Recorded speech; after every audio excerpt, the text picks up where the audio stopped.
Dans l'actualité politique et sociale, revenons sur la cotisation exceptionnelle qui sera demandée aux chefs d'entreprise. Thomas Chabrol et Vaitiari Nauta nous donnent quelques précisions supplémentaires.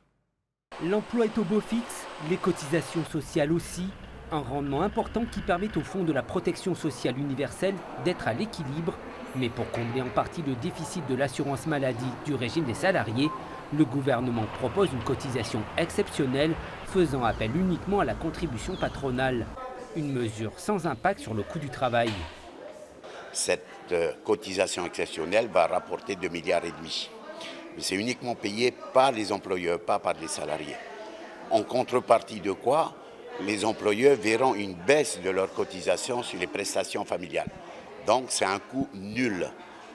Les cotisations pour les accidents du travail baissent aussi, une mesure prévue sur un an.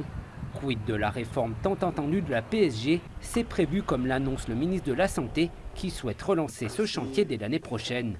On va planifier l'ensemble des travaux mensuels et thématiques qui auront lieu pour la réforme tout 2024 avec l'ensemble des partenaires.